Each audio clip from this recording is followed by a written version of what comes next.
Hello everyone, welcome to test quiz. Test quiz में आप सभी का स्वागत है।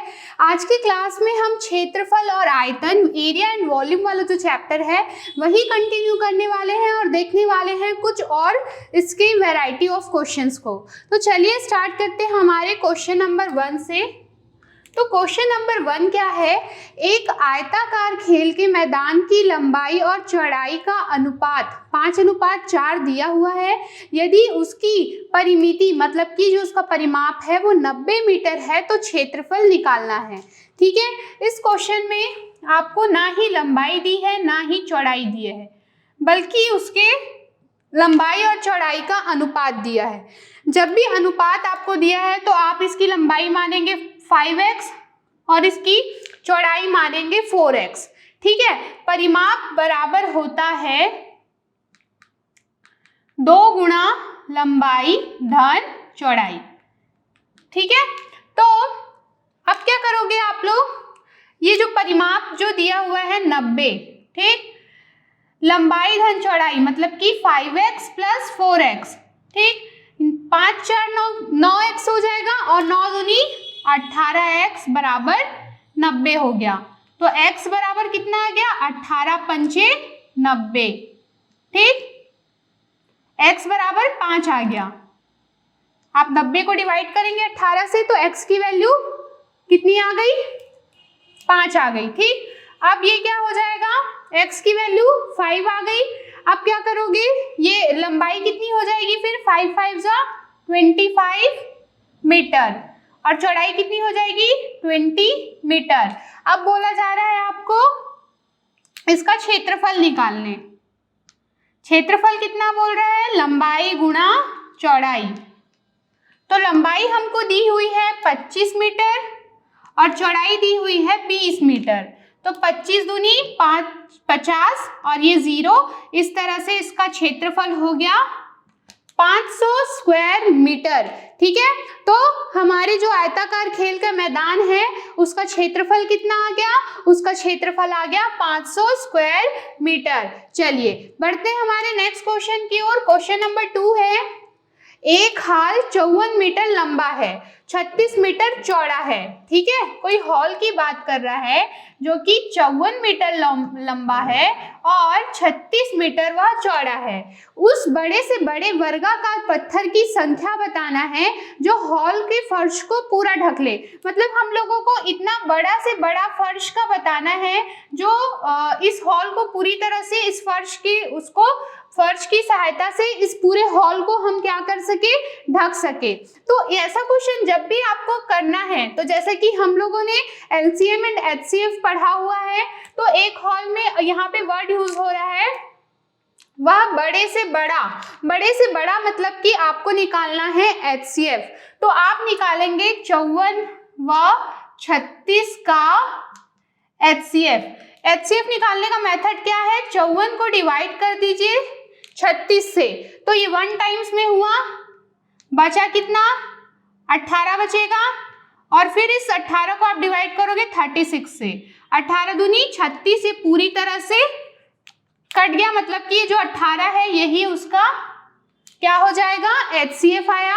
और यही जो नंबर है, ये बड़ा सा नंबर, ये बता रहा है कि 18 जो है यही इसके जो वर्गाकार जो आपका वो है फर्श है उसके बड़े से बड़े संख्या को बता रहा है। मतलब आप 18/18 का अगर फर्श यूज करोगे तो कम से कम संख्या में वो जो पूरा हॉल है वो हो जाएगा। ठीक है, अब फर्श का क्षेत्रफल अगर आपको निकालना है, फर्श का क्षेत्रफल क्या हो जाएगा?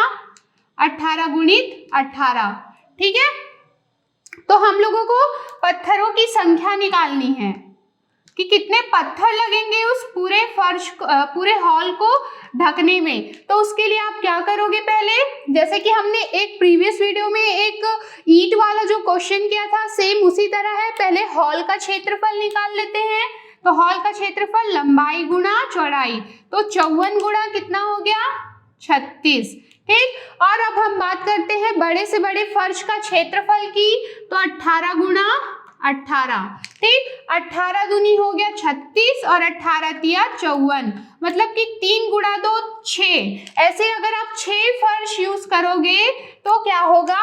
जो आपका हॉल है पूरी तरह से इन 6 फर्शों की सहायता से पूरी तरह से ढक जाएगा। तो इसका आंसर हो गया 6।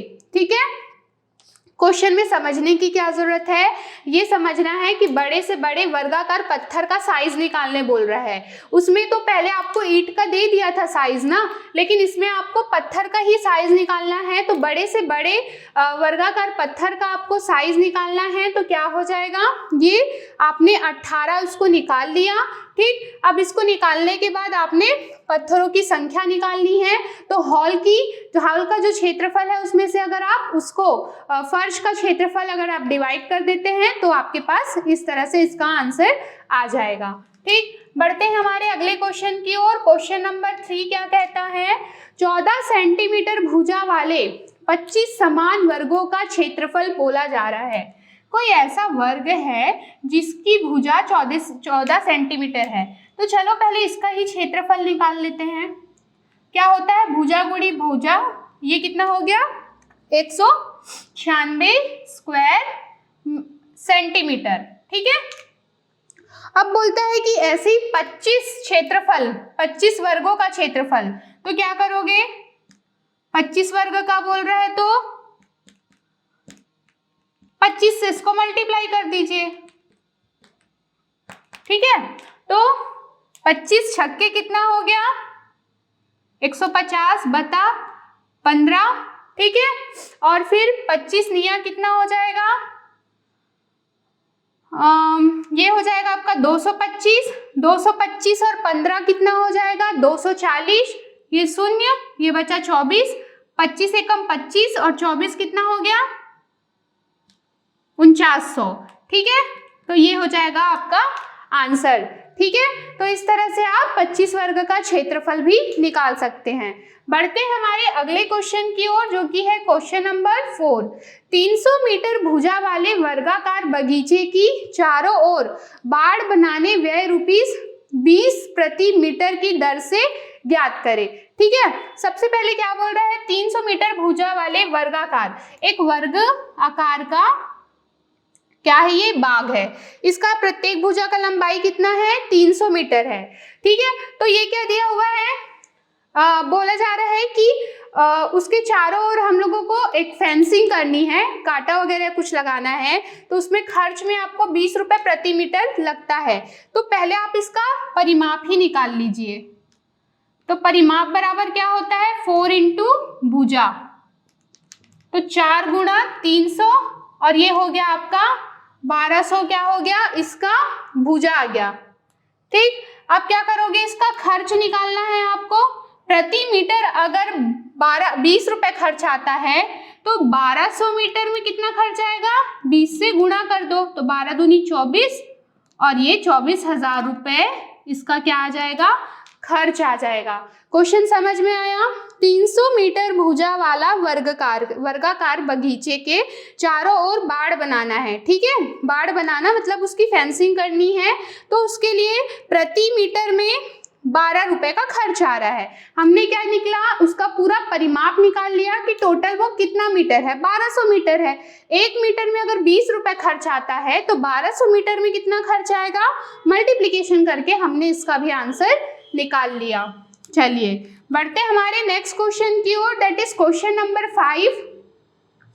उस घन का आयतन क्या होगा जिसकी एक भुजा 5 सेंटीमीटर है। चलिए इसका सॉल्यूशन देखते हैं। ठीक, उस घन का आयतन क्या होगा जिसकी एक भुजा 5 सेंटीमीटर है। घन कैसा दिखता है, कुछ ऐसा दिखता है। इसकी सभी भुजाओं को क्या बोल रहा है, 5 सेंटीमीटर है। ठीक, आयतन बराबर का, आयतन का फॉर्मूला क्या होता है घन के आयतन का, लंबाई गुणा चौड़ाई गुणा ऊंचाई। ठीक, तो कितना हो जाएगा 5 गुणित 5 गुणित 5 और ये हो जाएगा 125। अब यहाँ पे आप इसको स्क्वायर मीटर लिखोगे क्या, तो नहीं, इसको हम क्यूब मीटर लिखते हैं। ठीक है, तो इस तरह से इसका घन का आयतन जो होगा वो क्या हो जाएगा 125 क्यूब मीटर। आज की क्लास में हमने देखे क्षेत्रफल और आयतन, एरिया एंड वॉल्यूम के कुछ और वैरायटी के क्वेश्चन को। आई होप आज की क्लास आप लोगों को क्लियर हुई। मिलते हैं अगले क्लास में कुछ और क्वेश्चन के साथ। तब तक के लिए stay blessed, stay home. Thank you.